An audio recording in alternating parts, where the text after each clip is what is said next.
Selamat berjumpa kembali di dalam layanan audio Sahabat Perjalanan. Hari ini adalah hari Sabtu 2 Juli 2022. Tema renungan saat teduh kita dengan judul Terbebas dari Kesusahan Hidup. Terbebas dari kesusahan hidup. Firman Tuhan terambil dalam Wahyu 14 ayat yang ke-13. Dan aku mendengar suara dari sorga berkata, "Berbahagialah orang-orang yang mati dalam Tuhan. Sejak sekarang ini sungguh kata Roh supaya mereka boleh beristirahat dari jerih lelah mereka karena segala perbuatan mereka menyertai mereka." Mari kita berdoa. Bapa dalam surga, terima kasih buat kebenaran firman Allah bahwa segala sesuatu yang bersifat kesusahan hidup cepat atau lambat akan berlalu dan digantikan dengan keindahan hidup. Dalam nama Tuhan Yesus kami berdoa, amin. Shalom sahabat seperjalanan yang dikasihi Tuhan. Tentu anak-anak pun bisa memilih. Tatkala disuruh memilih kesusahan hidup atau keindahan hidup, maka anak-anak pun akan mengambil dan memilih yang namanya keindahan hidup. Sahabat seperjalanan yang dikasihi Tuhan, dari kita terlahir sampai kita meninggal, maka dua hal ini silih berganti menerpa kehidupan setiap sahabat seperjalanan. Apa yang silih berganti? Yaitu antara kesusahan hidup dan keindahan hidup. Kalau boleh memilih hanya satu, kita ingin memilih keindahan hidup. Namun sahabat seperjalanan, sebelum kita belajar kebenaran firman Allah lebih jauh, ada banyak teori mengatakan keindahan itu terjadi karena setelah melewati kesusahan hidup. Nikmatnya makanan itu terjadi karena kita melewati proses lapar terlebih dahulu. Menghargai segelas air yang bersih dan bening setelah kita melewati yang namanya kehausan.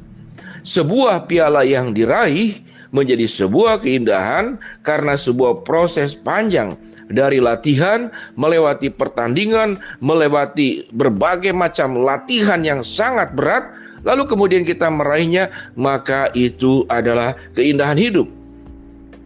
Dari teori seperti demikian sahabat seperjalanan, maka kesusahan hidup ternyata dia tidak berdiri sendiri. Dia menjadi paket yang berjalan bersama dengan keindahan hidup. Dia paket bersama. Tatkala satu dilepaskan, maka tidak menjadi indah. Misalkan hidup kita selamanya susah, tentu itu bukan keindahan. Namun keindahan jikalau tanpa melewati kesusahan hidup, maka keindahan menjadi tidak ada artinya. Sama seperti orang yang hidup di istana, serba dilengkapi, serba dicukupi, dengan rasa aman, dihormati. Apakah itu keindahan? Dalam banyak kasus, orang-orang yang ada di dalam kerajaan tatkala melihat berbagai macam fasilitas, keindahan, kekuasaan, kenyamanan, kenikmatan dalam sebuah kerajaan, mereka kemudian tidak betah. Apa yang menyebabkan tidak betah? Karena sesuatu yang monoton, indah sekalipun selalu kenyang, selalu aman, ternyata itu bukan sebuah keindahan. Apalagi kemudian dalam kerajaan tersebut, salah satu bagian dari kerajaan itu melihat ternyata ada ketimpangan sosial.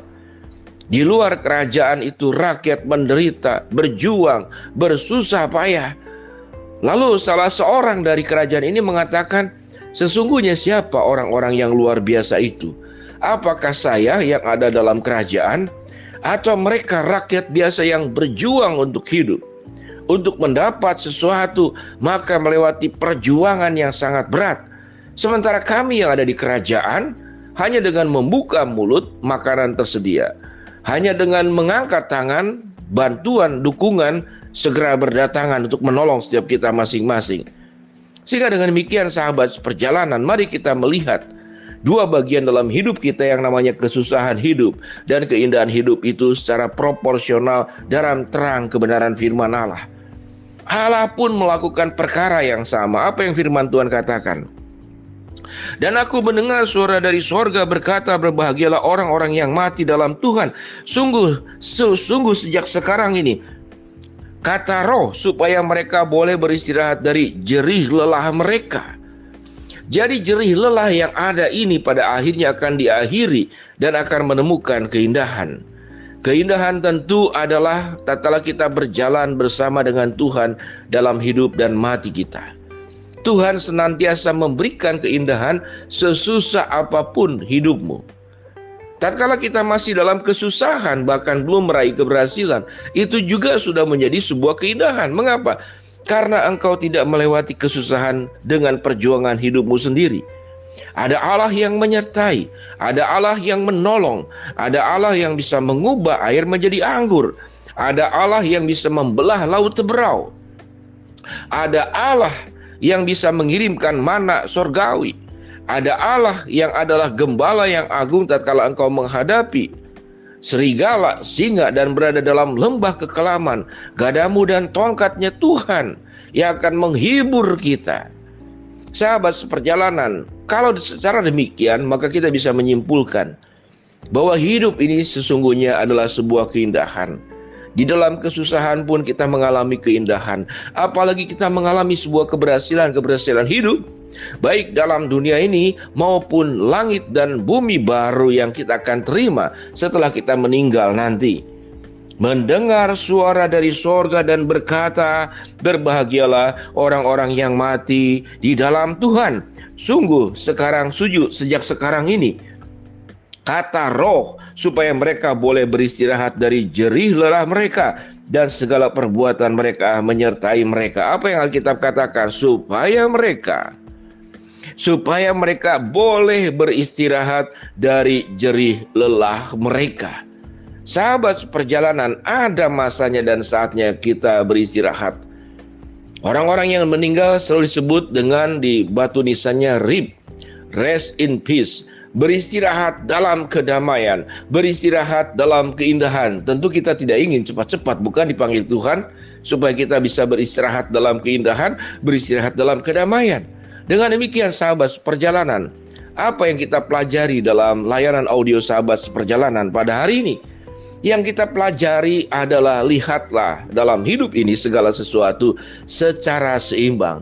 Jangan buat kesusahan hidup itu menjadi berdiri sendiri dan engkau melupakan keindahan hidup dalam kesusahan tersebut. Dan sewaktu kita melihat keindahan hidup, jangan juga dibuat berdiri sendiri karena ada banyak aspek keindahan itu karena melewati kesusahan hidup.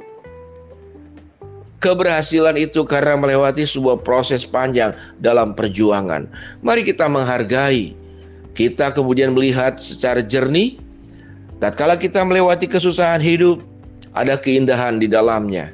Ada perjuangan yang kita lakukan.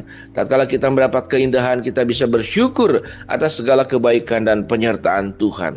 Sahabat seperjalanan, terbebas dari kesusahan hidup dimulai daripada membebaskan pikiranmu melihat kesusahan hidup itu hanya dari sudut negatif, tidak melihat dari sudut positifnya. Sahabat seperjalanan, mari kita berdoa. Bapa yang di dalam surga, terima kasih untuk kebenaran firman Allah yang membuka wawasan kami untuk menanggapi dan meresponi tentang kesusahan hidup secara benar. Hamba-Mu berdoa buat sahabat seperjalanan yang sedang sakit, Tuhan jamah sembuhkan. Sahabat seperjalanan yang sedang menghadapi kesusahan, kesulitan, problem, masalah, Tuhan bukakan jalan. Sahabat seperjalanan yang sedang berdoa memohon sesuatu, Tuhan akan kabulkan dengan cara dan waktunya Tuhan. Dalam nama Tuhan Yesus kami berdoa, amin. Shalom sahabat seperjalanan yang dikasihi Tuhan, terimalah yang bernama paket kehidupan, yaitu kesusahan hidup dan juga keindahan hidup. Di dalam Tuhan semuanya Tuhan akan ubah menjadi sebuah keindahan yang sempurna. Shalom, Tuhan memberkati kita semua. Amin.